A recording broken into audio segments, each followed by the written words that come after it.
Bonjour à toutes et à tous, bienvenue dans cette vidéo pour les prévisions astrologiques du signe des Scorpions pour l'année 2026. Pour ceux qui ne le savent pas, si vous êtes Scorpion, cela signifie que le Soleil se trouve dans ce signe, dans votre carte du ciel, c'est-à-dire votre thème astrologique de naissance. Et cet horoscope est aussi valable si vous avez votre ascendant en Scorpion, tout comme la Lune. La Lune signe nos émotions et notre rapport au féminin. Donc, pour une femme, la Lune est aussi importante que le Soleil. N'oubliez pas, bien sûr, que c'est une énergie générale. Vous êtes tous libres et maîtres de votre destin. Alors, quels sont vos points forts? Eh bien, vous êtes un signe d'eau. Votre planète, c'est Pluton, le dieu des enfers. Vous êtes un instinctif, mais très prudent. Vous êtes aussi très perspicace. En réalité, vous sentez les choses.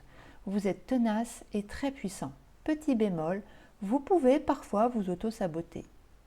Pour plus de facilité, j'ai mis en bleu les signes avec lesquels vous êtes compatible, comme le Poisson, le Cancer, mais aussi la Vierge et le Capricorne. Et en noir, les signes qui ne forment pas de bons aspects avec le vôtre, comme le Verseau, le Taureau et le Lion. Les grands changements dans une année sont en lien avec les planètes dites lentes. Et pour 2026, les Scorpions, vous allez vers de grandes transformations, comme avec Pluton qui change de signe cette année, et puis aussi Uranus, la planète des chocs et des bouleversements, va enfin vous laisser tranquille puisqu'elle part du signe du Taureau pour aller en Gémeaux.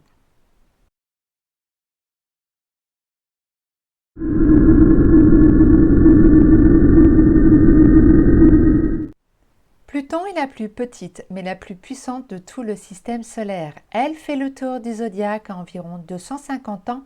Autant vous dire que son impact est majeur dans notre thème astrologique.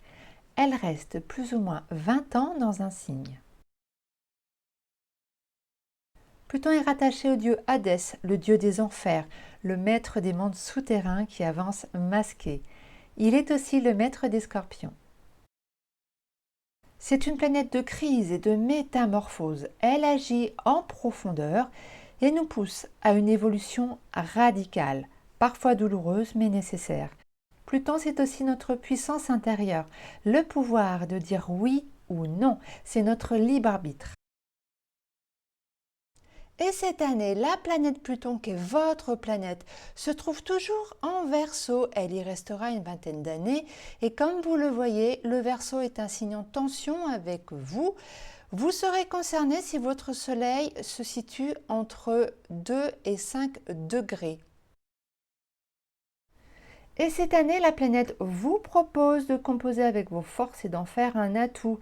C'est donc à vous d'actionner la roue du changement, sinon ce sera à votre détriment. Donc, reprenez votre libre arbitre et ne vous laissez pas abattre par les injonctions, voire les obligations que peut entraîner un aspect tendu avec Pluton. Elle va aussi vous apporter des prises de conscience, vous demander d'avancer et de comprendre ce que vous voulez vraiment. Elle va vous demander de faire table rase dans votre vie, donc de laisser le passé au passé et de clôturer certains dossiers. Vous l'aurez compris, elle va demander du changement en forçant un peu les choses. Il est donc important de bien comprendre ce que vous voulez manifester dans votre vie, car vous avez votre destin entre vos mains.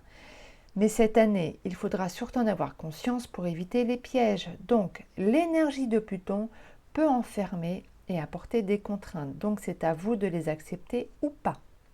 Et puis pour terminer, sachez que la planète apporte de la profondeur et de la hauteur, voire de la spiritualité. Elle aide à travailler sur vos peurs, c'est la planète de l'inconscient. C'est peut-être le moment de regarder votre parcours et de réajuster vos ambitions et vos envies. Et pour terminer, tout le monde ne vivra pas cette tension avec Pluton de la même manière. Vous avez tous votre propre façon d'agir et de penser. Tout cela sera déterminé selon les autres aspects de votre thème.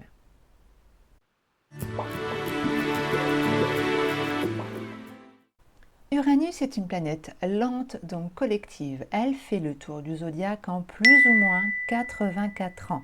Elle reste environ 7 ans dans un signe. Uranus, c'est Ouranos dans la mythologie grecque, le créateur du ciel, c'est pas rien, c'est la planète du Verseau. Eh bien, Uranus symbolise la révolution, la liberté, l'innovation, le changement soudain. Elle demande à chacun de retrouver sa souveraineté, de nous imposer et d'oser être soi-même. Dans votre thème, elle va indiquer votre esprit de liberté et dans quelle mesure vous exprimez votre individualité. Ce sera selon le signe dans lequel elle se trouve, évidemment. Quant à la maison, elle va montrer le domaine où vous allez chercher votre indépendance. La planète du choc et des bouleversements qui se trouve face à vous depuis fort longtemps peut encore vous embêter, vous apporter du stress et des contrariétés, mais c'est terminé à partir du 25 avril. Elle sort du signe du Taureau pour aller en Gémeaux et ne vous concernera plus. Vous allez enfin souffler. Saturne est une planète lente et donc elle a un impact au niveau du collectif. Elle fait le tour du zodiaque en plus ou moins 30 ans et reste 2 ans dans un signe. Eh bien Saturne, au Chronos dans la mythologie gréco-romaine, c'est le père de Zeus, Jupiter. Et cela indique bien cette notion d'autorité. C'est la planète du Capricorne. Saturne, c'est le maître du temps, de la fin des cycles. Il impose de la lenteur, de la maturité et de la responsabilité. C'est une planète d'autorité en lien avec nos peurs et le passé. La planète du temps va sortir du signe du Poisson, donc profitez-en bien, elle y est encore jusqu'au 14 février. Elle va concerner les troisièmes décans si vous avez votre soleil entre 26 et 29 degrés. Il est donc encore temps de profiter de votre allié. Elle vous renforce encore et permet de concrétiser vos projets et d'avancer vers de la stabilité et du sérieux.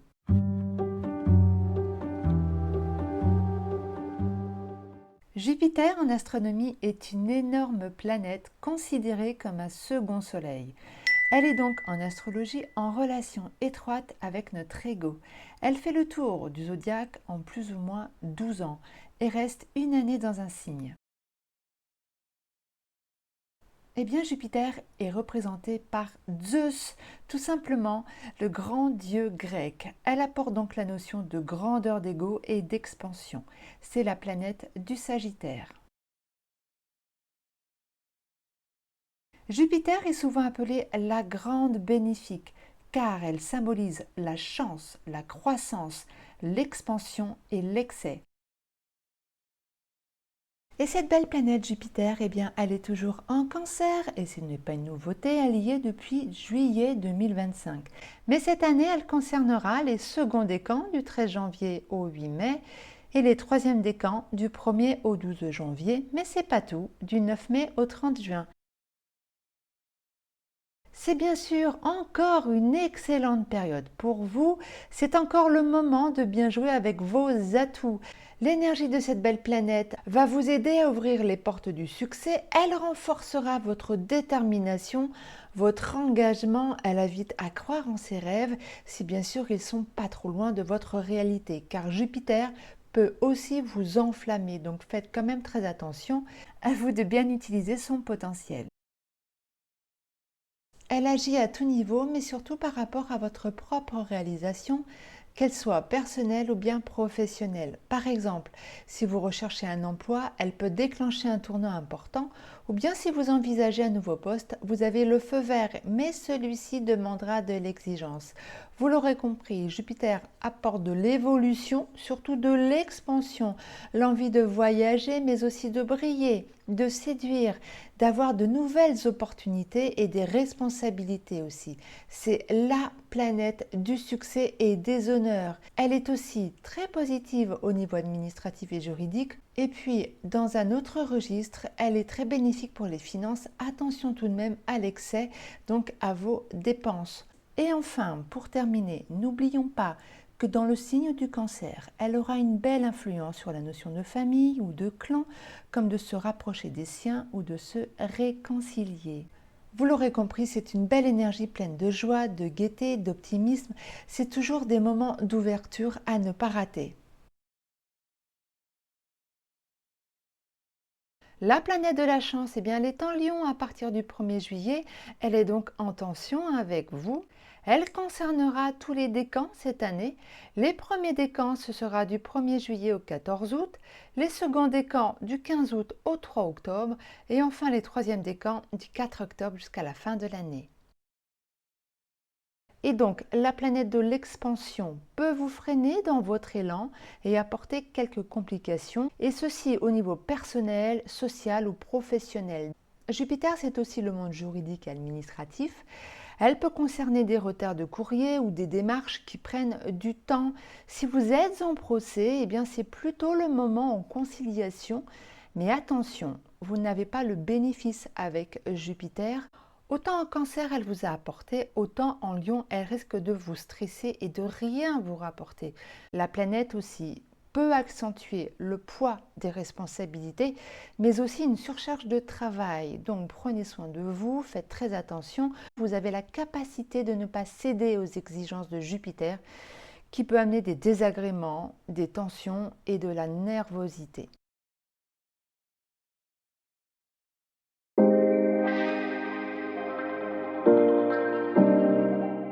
Et nous passons à la planète Vénus. Dans la mythologie, elle représente l'art, mais surtout la beauté. Dans votre thème, elle symbolise le féminin, mais c'est avant tout la planète de nos amours, mais aussi des hobbies et de nos finances. En astrologie, elle est le maître de deux signes qui sont le taureau et la balance. Et pour ce début d'année, la planète Vénus commence sa course dans le signe du Capricorne du 1er au 17 janvier. C'est un signe qui vous rassure. Le Capricorne apporte de la stabilité et de la durabilité. Il voit loin dans le temps. Ensuite, elle ira en Verseau du 18 janvier au 10 février, un signe moins compatible avec le vôtre. C'est une énergie de liberté et de distance, donc ça peut amener des tensions si vous êtes en couple, un besoin de prendre l'air par exemple. Et si vous êtes célibataire, Vénus peut-être peut vous imposer plus d'envie de liberté et de vous retrouver avec vos amis plutôt que de construire une relation durable. Ensuite, elle ira en Poisson du 11 février au 7 mars. C'est une belle période pour vous, idéale pour les couples comme pour les célibataires. En Poisson, Vénus est plus amoureuse que jamais, c'est du romantisme, de belles déclarations et de beaux moments à venir. Donc laissez-vous aller, amis Scorpion, dans cet univers féerique. Car ensuite, c'est moins drôle, elle ira en Bélier du 8 au 30 mars, donc un signe plus dur, plus martial, mais qui aura moins d'impact sur vous. Attention quand même aux prises de tête avec votre partenaire. Et si vous êtes célibataire, vous pourriez vivre une passion dévorante. Faites attention quand même. Et puis elle ira en Taureau du 31 mars au 24 avril. Et bien là, c'est une opposition, mais qui peut quand même déclencher une rencontre. Mais une rencontre compliquée, peut-être une dépendance affective, car vous êtes deux signes aussi jaloux et possessifs l'un que l'autre, mais avec une belle harmonie charnelle. Bien que ce soit une opposition, Vénus, si vous faites une rencontre, elle va vous demander de vraiment prendre confiance en vous et surtout en l'autre. Et pour les couples, attention au stress et à la nervosité. Vénus, c'est aussi les finances, donc là, attention à vos dépenses, ce n'est pas le moment d'investir. Ensuite, elle ira en Gémeaux du 25 avril au 19 mai, une énergie plus ou moins neutre. Vénus en Gémeaux aime papillonner et jouer avec l'amour, donc profitez-en bien. Ensuite, elle ira en Cancer du 20 mai au 13 juin. En Cancer, Vénus apporte de la douceur, de la bienveillance. C'est un signe qui va vous rendre plus sensible avec des sentiments plus forts et la famille est mise en avant, les relations amicales, vos proches. C'est aussi un moment agréable avec vos enfants ou bien pour devenir parents. Ensuite, elle ira en Lion du 14 juin au 9 juillet, un moment tendu avec du stress, des mésententes, donc là soyez patient, car ensuite elle ira en Vierge du 10 juillet au 7 août. Vénus en Vierge apporte beaucoup de pudeur et de loyauté. Les sentiments sont forts mais introvertis. Ce n'est pas les grandes déclarations comme en Poisson, mais ça reste sérieux quand même. On reste dans le mental avec la Vierge et on prend son temps pour se dévoiler. Si vous faites une rencontre à ce moment-là, Vénus en Vierge est gage de sûreté, mais attention, c'est aussi un gage de contrôle. Donc attention à la manipulation, mais vous êtes aussi un signe de contrôle, donc ça devrait bien fonctionner. Ensuite, elle ira en Balance du 11 août au 10 septembre, mais pas que, du 26 octobre au 4 décembre, donc 2 périodes. C'est plutôt neutre, mais ça reste agréable. Les autres, la vie sociale peut être activée. Si vous faites une rencontre avec Vénus dans le signe de la Balance, ça va vous apporter plus de légèreté. Et si vous êtes en couple, le relationnel, l'écoute est mis en avant, voire peut-être une officialisation. Ensuite, elle ira chez vous en Scorpion pour terminer l'année du 11 septembre au 25 octobre, mais pas que, pareil. Elle sera aussi chez vous à partir du 5 décembre jusqu'à la fin de l'année. Un moment important, autant vous dire que vos amours seront mis à l'honneur. Vous êtes un signe caliente, très charnel, et puis tout simplement, c'est une période agréable à tout niveau. Il est possible de faire une rencontre assez forte. Vénus apportera beaucoup d'amour, d'élan, elle renforce les liens. C'est une période de chance à ne pas rater.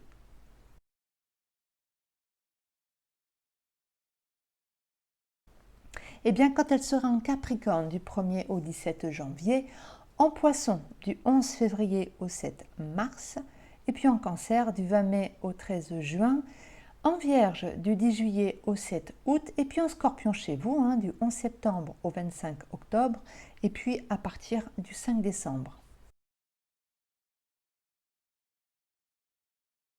Eh bien, ce sera en Verseau du 18 janvier au 10 février, en Taureau du 31 mars au 24 avril et puis en Lion du 14 juin au 9 juillet. Ainsi s'achève cette vidéo pour les prévisions 2026. Je vous remercie de m'avoir suivi et si le contenu vous a plu, n'hésitez pas à liker, à laisser des commentaires, j'y répondrai volontiers. En attendant, je vous souhaite une merveilleuse année 2026.